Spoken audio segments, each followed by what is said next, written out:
Have you ever been part of a project that didn't quite turn out as planned, but ended up becoming a beloved memory anyway? Today, I want to take you back in time to a small village in Bavaria. Way back in 1781, the air was crisp, the smell of gingerbread and pine filled the streets, and the entire community was buzzing with excitement for Christmas Eve.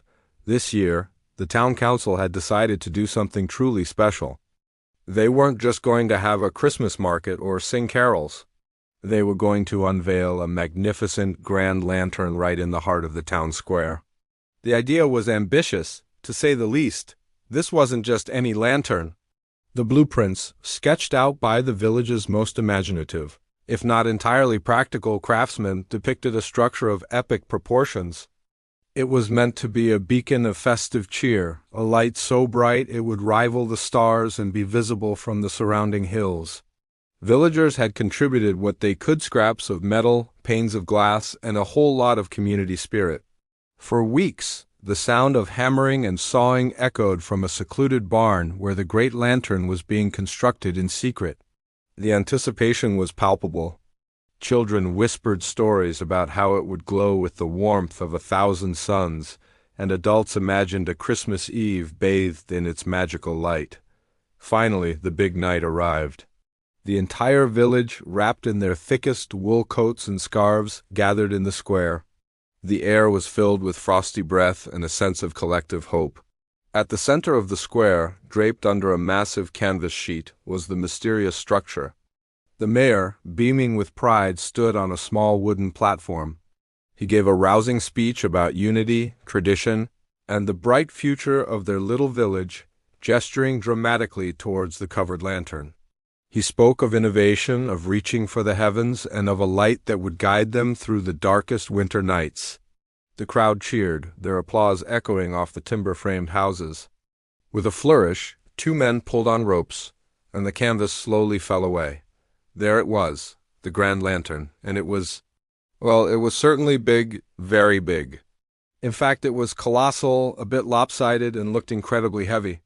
It was a complex contraption of iron, brass, and thick, murky glass. It was less of a graceful beacon and more of an industrial marvel gone slightly wrong. A collective, slightly confused silence fell over the crowd. It wasn't exactly what anyone had pictured. But the real test, of course, was the lighting. The lamplighter, a man usually tasked with lighting the simple street lamps, approached the behemoth with a long pole and a nervous expression. He fumbled with a complex series of levers and wicks inside. After a few tense moments and a rather loud clunk, a flame sputtered to life within the lantern's core. The crowd leaned in, eyes wide with expectation. And the lantern glowed, sort of. It was less of a brilliant blaze and more of a dull, sleepy, yellowish glimmer. The light was so dim it barely managed to escape the thick glass panes and push back the darkness by more than a few feet.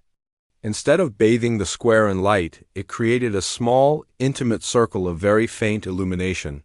You had to be standing right next to it to feel any effect at all. Furthermore, the design had a significant flaw.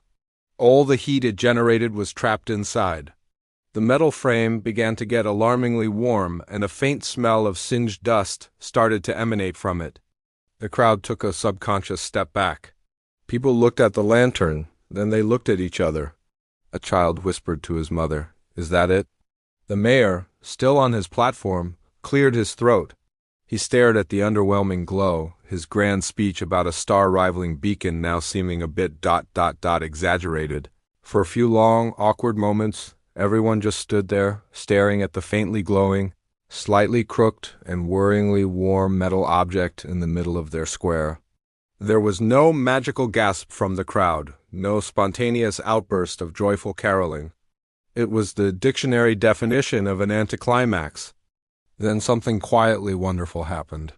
An old farmer near the front, a man known for his blunt honesty, squinted at the lantern, nodded slowly, and declared, just loud enough for those around him to hear, "Acceptable." A woman next to him nodded in agreement. "Yes," she said. "It is acceptable." The sentiment rippled through the crowd. A polite nod here, a quiet murmur of "It's fine" there. No one laughed, no one complained. They simply accepted it. They looked at this massive, flawed, barely functional creation, and they saw the effort. They saw the ambition.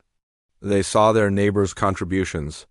It wasn't the brilliant spectacle they had hoped for, but it was their brilliant spectacle. People didn't linger for hours as planned. They stood around the weak glow for a few minutes, exchanged polite pleasantries, wished each other a Merry Christmas, and then, one by one, began to head home, perhaps a little earlier than expected. The grand celebration had turned into a quiet, brief, and slightly strange gathering. You might think this story ends in failure, a forgotten blunder. But it didn't. From that year on, the lantern became a local legend. It was never lit again, mind you. The effort was too great and the result too meager. Instead, it was moved to a place of honor by the town hall, a permanent, unlit monument to that one Christmas Eve. It earned an official, affectionate nickname in the town's history. The lantern that technically functioned.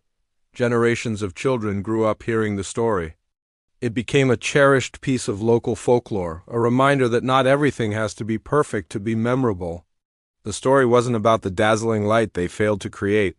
It was about the community that came together to try something big, and when it didn't work out, they didn't see failure. They saw a good effort. They saw something that was, in its own way, acceptable. The story of the lantern that technically functioned became a lesson. It taught the villagers that sometimes the memories we hold dearest aren't the ones of flawless success, but of shared, imperfect experiences. It's the quirky, the slightly off, the technically functional moments that often become the best stories. It's a beautiful reminder that the value of a tradition isn't in its brilliance, but in the heart behind it and the people who share it. So the next time one of your grand plans turns out to be just acceptable, remember the Bavarian lantern. It might just be the beginning of your favorite story. Thanks for watching, and if you enjoyed this little trip back in time, don't forget to like and subscribe for more stories. See you next time.